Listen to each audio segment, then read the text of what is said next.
벌써 한 해의 마지막 달 12월을 맞이했습니다. 이제 세 주가 지나고 나면 우리 성탄절이 다가올 텐데 우리 미리 한번 성탄 인사 한번 하도록 할까요? 메리 크리스마스.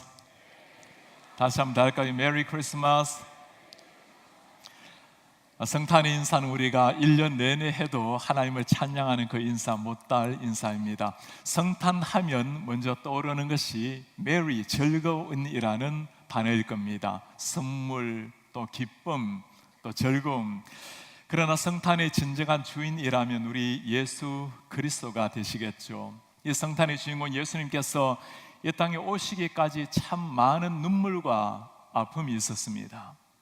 그 예수님의 눈물과 아픔을 이해할 때 정말 그분이 누구신지를 바르게 깨달을 수가 있습니다. 12월이 되었고 성탄을 앞에 놓고 앞으로 4주 동안 우리 성탄으로 오신 이 예수님, 그분이 누구신지 함께 4주 동안 그 이름 예수라는 주제를 가지고 말씀을 준비를 했습니다.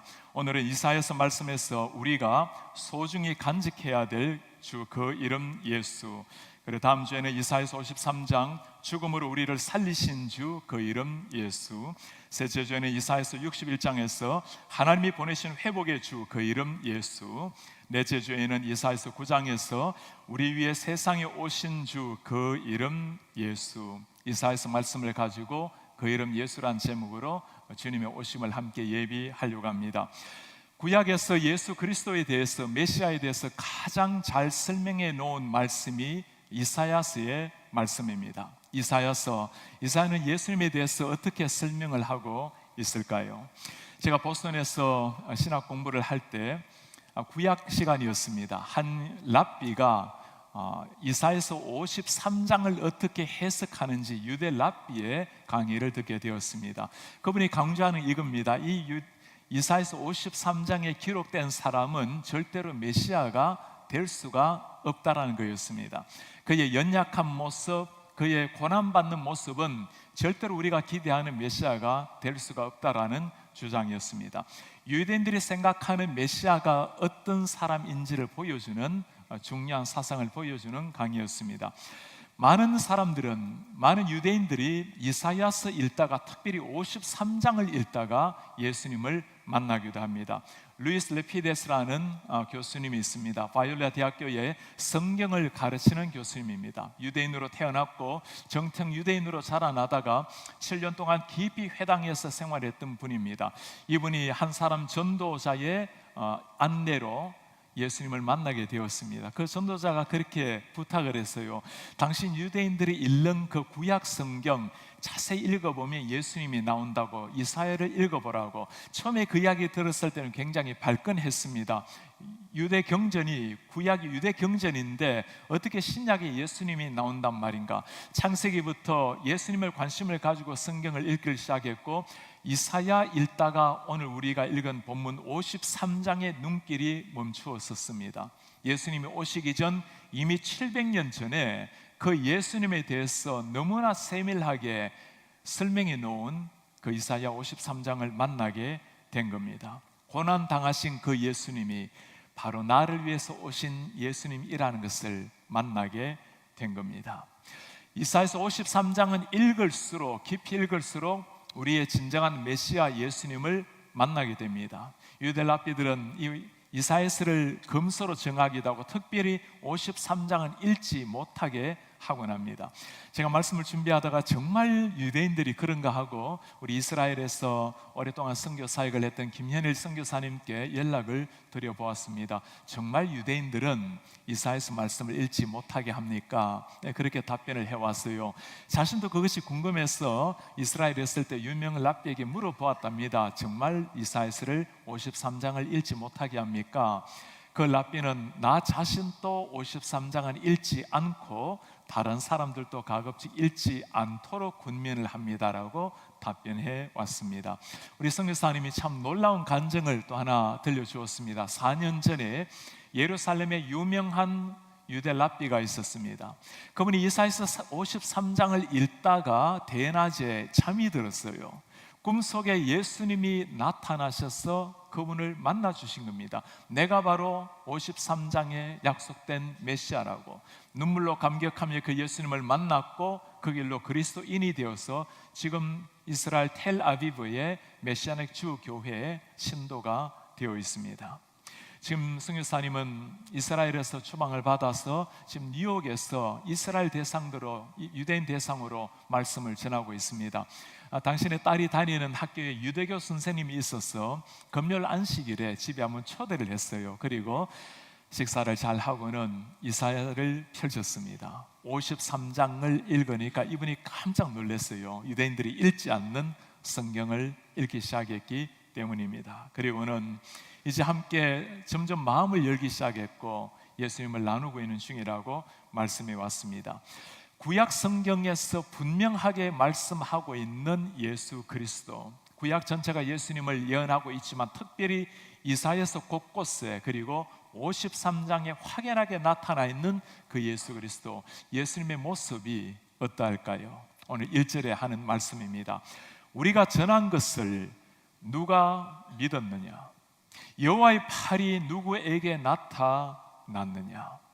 우리가 전한 것을 누가 믿었느냐? 이사야도 수많은 선지자들이 전에도 믿지를 않았다는 겁니다. 이유가 바로 다음 절에 나타나 있어요. 여호와의 팔이 누구에게 나타났느냐? 여호와의 팔이라 말은 구약 성경에 하나님의 권능, 하나님의 능력, 그 위엄을 나타낼 때 쓰는 단어가 여호와의 팔이라는 단어입니다. 하나님의 팔이 임재하는 사람이라면 세상을 제배할 만한 알렉산더 대왕, 중원의 무대를 누볐던 징기스칸, 이런 뛰어난 왕이나 뛰어난 정치가들에게 임했을 것입니다. 당연한 생각이죠. 인류가 타락하고 난 다음에 하나님께서 메시아를 처음으로 약속했던 데가 창세기 3장 15절입니다. 하나님의 아들 메시아가 나타나게 되면 사탄의 머리를 박살낼 능력의 주인공, 위엄의 능력의 왕이 오신다고 약속이 되어 있습니다. 그러나 오늘 우리가 읽었던 메시아를 예언하는 이 본문에 나타난 예수님의 모습은 그런 기대가 아니었습니다. 2절에 예수님의 모습을 설명해 놓았습니다. 그는 주 안에서 자라나기를 연한 순 같고 마른 땅에서 나온 뿌리 같아서 고운 모양 없고 풍채 없고 우리가 보기에 흠모할 만한 아름다운 것이 없도다. 예수님의 모습을 어떻게 묘사해 놓았습니까? 연한 순 같고 마른 땅에서 나온 뿌리 같아서 고운 모양 풍채 없고 우리가 보기에 흠모할 만한 모습이 없도다. 연한 순이라는 단어는 히브리어로 요네크라는 단어가 있습니다. 볼품 없는 순, 정운사들이 잘라버리는 이런 순을 가리키는 단어입니다. 마른 땅에서 나온 뿌리 같은 예수의 모습, 참으로 아름다웠던 레바논의 백향목 같은 그런 예수님의 모습이 아니라 가물에 시달려서 말라 비틀어져 버린 뿌리 같았던 볼품없는 예수님의 모습, 이것이 우리 예수님의 모습이에요. 필립 얌씨는 이런 예수님을 이렇게 설명해 놓았습니다. 만물을 만드신 하나님께서 작아지고 작아지고 또 작아져서 마침내 하나의 난세포가 되기까지 작아지셨다. 여기에 성육신의 비밀이 다 들어있습니다. 예수님의 탄생부터가 그러하죠. 누울 곳 하나 없어서 짐승들 냄새나는 마구간에 태어나셔야만 했던 예수님, 세상을 지배할, 변화시킬 메시아라면 그렇게 태어나는 것이 아닌 겁니다. 예수님의 자라난 출생지도 마찬가지입니다. 나사렛 동네 그 경연했던 나다네엘이 한 말을 기억합니까? 무슨 나사렛에 무슨 선한 것이 나타난다고. 예수님을 따랐던 제자들도 마찬가지입니다. 훌륭한 스승의 훌륭한 제자들이 따르기 마련이죠. 예수님을 따랐던 제자들, 손가락질 당했던 세리, 하루하루 건강히 먹고 살았던 어부 출신 사람들의 눈에는 전혀 관심을 모으지 못했던 사람들, 그들이 예수님을 따랐던 제자들이었습니다. 예수님의 땅에 오셨을 때 그 예수님을 찬란하게 소개했던 한 사람, 세례 요한. 모든 사람들이 주님을 몰랐을 때 나는 그의 신발끈을 매기도 감당하지 못합니다. 나는 여러분들에게 물로 세례를 주지만 그분은 여러분들에게 성령으로 세례를 줄 그분이십니다. 그렇게 자기는 소리처럼 사라지고 예수님을 역사의 무대로 올려주었던 그 세례 요한, 그도 감옥 안에서 이 예수님이 의심스러웠어요. 묻습니다. 주님, 정말 당신이 오실 그 메시아가 맞습니까? 여러분, 왜 그랬을까요?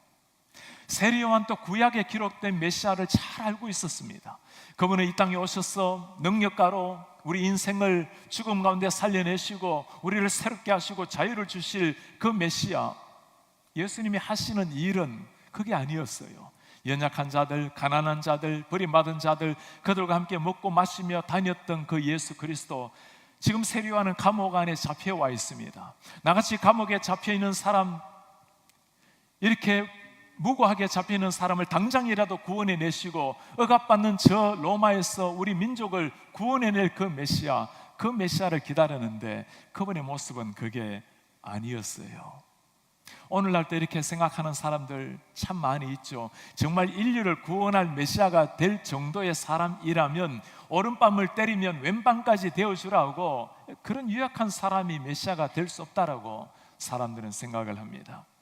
그러나 전능하신 하나님의 능력의 팔은 그런 정치가들, 그런 능력 있는 사람들, 가진 자들에게 나타난 것이 아니었습니다. 가장 연약한 갈릴리 벽촌, 나사렛 벽촌에 태어나시고 자란 예수님, 이것 때문에 사람들은 그 구약의 메시아를 알아보지를 못한 겁니다. 참으로 가슴 아픈 한 구절이 나와요. 우리가 보기에 흠모할 만한 아름다운 것이 없도다. 성탄절 우리는 예수님을 찬양하고 참 기쁜 노래로, 아름다운 노래로 주님의 영광을 그렇게 더높이는데 정작 우리의 예수의 모습은 흠모할 만한 것이 하나도 없는 우리 주님의 모습. 유대인들은 이런 것 때문에 예수님을 인정하지도 않았고 알아보지도 못했습니다. 그러나 우리는 물어봐야 됩니다.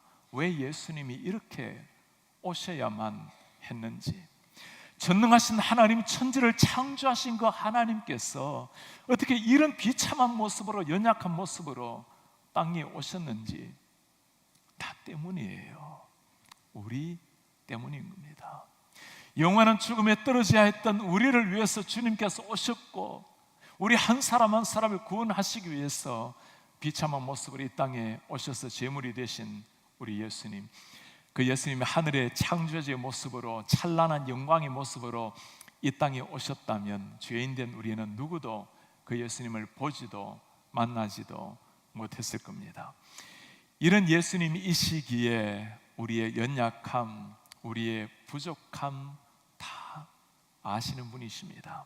마태복음 8장에 이렇게 예수님을 설명해 놓았어요. 이는 선지자 이사야를 통하여 하신 말씀에 우리의 연약한 것을 친히 담당하시고 병을 짊어지셨도다. 우리의 연약한 부분을 담당하기 위해서 연약한 모습으로 오신 예수님, 기독교의 특별한 비밀이 여기에 있어요. 다른 세상의 모든 종교들이 신을 신격화해내지만 유일하게 기독교의 가르침이 무엇입니까? 하늘의 하나님께서 연약한 모습으로 이 땅에 오셨다라는 걸 강조하는 것이 성경의 가르침입니다. 왜 그렇습니까? 연약한 우리, 부족한 우리, 허물진 우리와 친구가 되기 위해서 주님 그렇게 이 땅에 오신 겁니다. 연약함이라는 것, 부족함이라는 것, 허물진 모습, 우리에게는 참 아픈 단어들입니다. 그러나 여러분 꼭 기억하시기 바랍니다. 우리의 연약함이라는 것 때문에 낙심할 필요가 없는 겁니다. 그 연약함 때문에 오히려 하나님 앞에 무릎을 꿇고 주님을 만나는 계기가 되는 것이 연약함입니다. 우리가 연약함으로 말미암아 모든 영광을 하나님께 돌리며 살게 되는 겁니다. 꼭 기억하셔야 될 것이 있어요.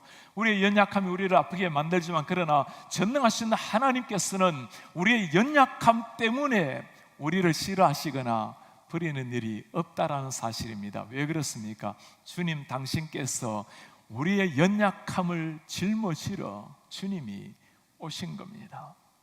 이 예수님, 연약한 모습으로 비천한 모습으로 이 땅에 오신 그 예수님을 정말 만나게 되면 새롭게 보이는 게 있어요. 예수님께서 이 땅에 오셨을 때 누가 예수님을 만났습니까? 뛰어난 종교 지도자들, 권력자들 아니었어요. 비천하게 밖에서 추운 날씨에 양떼들을 지키고 가난하게 살았던 목자들이었습니다. 예수님께서 이 예수님을 만나게 되면 예수님이 왜 저런 사람을 만났는지가 이해가 됩니다. 세상에 소망 없이 창녀처럼 살았던 사마리아 여인, 38년 동안 세상을 원망하면서 소망 없이 살았던 병자, 사람들과 격리되어서 차가운 눈물을 먹고 살아내야 했던 그 10명의 나환자들, 한 사람 한 사람 따스한 마음으로 만나주신 예수 그리스도, 우리의 연약함, 우리의 부족한 이 모습을 감당하기 위해서 우리의 친구로 오신 우리 예수 그리스도십니다. 그분이 오늘 구약 이사야서에 약속된 연약한 우리의 연약함을 짊어지러 오신 예수님이십니다. 지난주에 사역훈련을 하는데 우리 집사님 한 분이 그렇게 고백을 해요. 그래도 주일날 마음껏 교회를 예배를 나올 수 있는 분들은 그래도 상황이 괜찮은 분들이십니다. 이민생활하면서 많은 사람들은 마음을 가지고 있지만 주일에 이런저런 사정으로 생업의 일로 교회를 나오지 못하는 사람들, 그들을 생각하면 편안하게 주일날 나올 수 있다라고 생각한 것 자체가 얼마나 부끄럽고 죄송한 생각이 들게 되었습니다. 우리 예수님은 그런 분들의 마음, 한 사람 한 사람의 마음도 잘 아시는, 연약함을 끌어 안으시는 우리의 주님이십니다.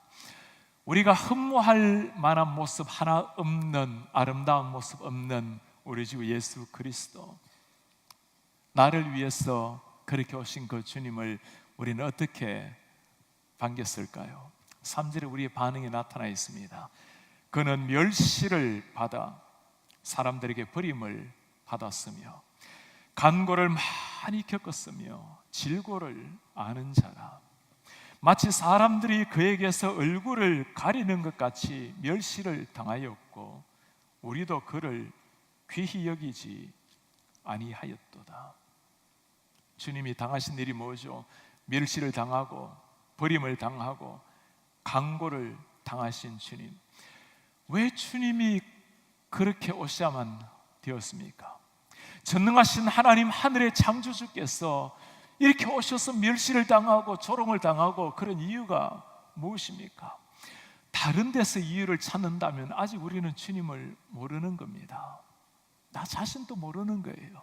나를 위해서, 이 땅에 죄인된 우리를 위해서 주님 그런 비천한 모습으로 오셨고 그렇게 멸시와 조롱을 당하신 겁니다.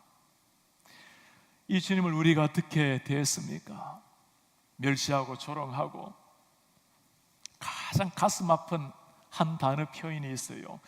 우리도 그를 귀히 여기지 아니하였도다.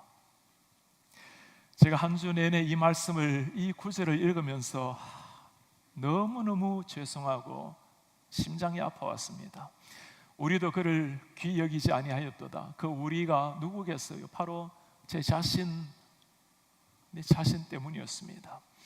주님께서 세상에 오셨을 때 세상이 어떻게 반응을 했습니까? 요한복음에서 하는 말씀입니다. 그가 세상에 계셨으며 세상은 그로 말미암아 지은 바 되었으되 세상이 그를 알지 못하였고 자기 땅에 오며 자기 백성이 영접하지 아니하였도다. 예수님을 향한 세상의 반응, 우리의 반응이었어요.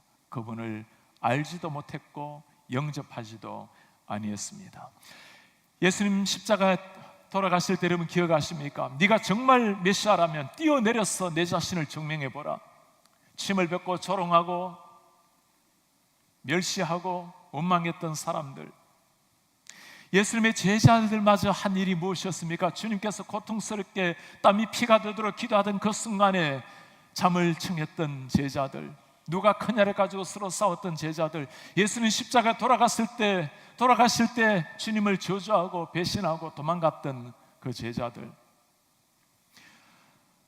귀한 것은 잃어봐야 그 가치를 알기 마련이죠. 하늘의 하나님께서 이 땅에 오셨지만 나와 똑같은 사람이 되셔서 연약한 비천한 모습으로, 우리 같은 모습으로 오셨는데 정작 그 고결한 분을 알아보지 못하고 무시했던 사람들, 예수라는 이름이 너무나 익숙해져 버린 현실. 처음에 우리가 예수님이라는 이름을 들었을 때 하늘의 하나님이, 그 창조주가 나를 위해서, 창조주가 죽음의 육신의 몸을 입고 이 땅에 오셨다라는 사실, 도저히 믿을 수 없는, 있을 수 없는 그 사실 앞에 우리는 얼마나 눈물로 주님 앞에 무릎을 꿇고 간구했습니까? 내 같은 죄인이 누구이길래 주님 그렇게 오셨습니까?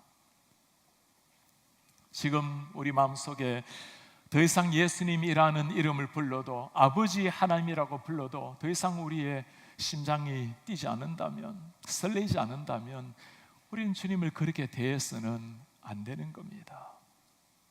우리도 귀하게 여기지 아니하였도다. 나는 주님을 그렇게 여긴 적이 없는데요, 멸시한 적도 없고 조롱한 적도 없고. 여러분 한번 진지하게 물어보시기 바랍니다. 이 예수 그리스도께서 정말 나에게 어떤 분이십니까? 제 신학교에 같은 반 친구 중에 중국에서 선교사를 지내는 친구가 있어요. 지난해 와서 그렇게 간증을 해요. 중국에서 형제 자매들을 변화시켜서 세례를 줄 때면 반드시 한 가지를 합니다. 구주 예수님을 믿어야 세례를 준다는 거예요. 여러분, 구주 예수 믿는 게 당연한 일 아닙니까? 구주, 구원자 예수와 주님 대신, 주인 대신 예수님을 믿어야 세례를 준다는 겁니다. 당연히 예수 그리스도를 믿으니까, 구원자이니까 세례를 받는 거겠죠. 주인이 되었는가를 물어보는 겁니다. 주일날 바르게 정직하게 주일 성수를 하는가? 물질의 주인이 하나님인 줄 알고 정확하게 정직하게 11조를 하는가? 담배와 술로 말미암아 하나님의 성전을 어지럽히지는 않는가? 심지어 남녀 교제를 정직하게 건강하게 하고 있는가? 다 확인하고 난 다음에 그 다음에 세례를 준다는 거예요. 그렇지 않으면, 구원자는 되어 있지만 주님이 되어 있지 않으면 기다렸다가 세례 받으라는 겁니다. 그러면서 하는 말이에요. 우리 주님이 이 정도의 사랑을, 이 정도 대우를 받으실 만한 분이 아니십니까? 그렇습니다. 비천한 모습으로 오신 그 주님, 우리는 이 주님을 어떻게 대우하고 계시는지 여러분 한번 물어보세요.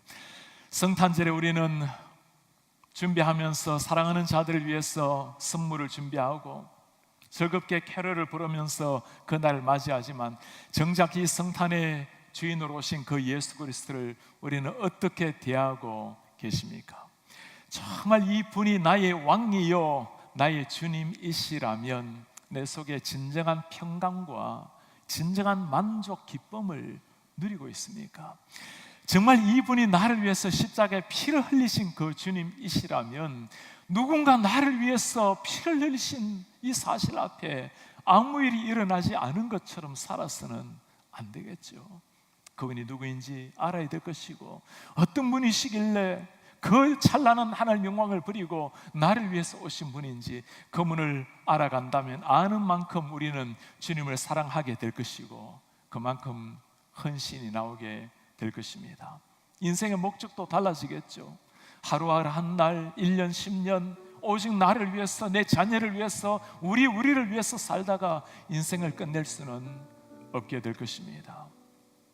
성탄절 크리스마스의 시작으로 오늘 주 예수 그리스도, 우리 주님의 스토리, 연약한 스토리를 들었습니다. 나를 위해서 연약한 모습으로 이 땅에 오신 주 예수 그리스도, 이제 우리가 이 주님을 주님답게 대해야 될 때입니다. 하늘의 영광을 버리시고 이 땅에 오셨는데 주님을 주님답게 귀하게 여겨야 할 때입니다. 그 주님을 정말 사랑하고 소중히 여긴다면 그 마음 가지고 주님 앞에 진심으로 감사하고 주님으로 말미암아 만족해하고 그 주님께, 우리의 주인 되신 주님께 내 온 몸으로 온 마음으로 경배하는 것, 그것이 우리가 이 성탄절을 맞이하면서 주님 앞에 드려야 될 최고의 선물입니다.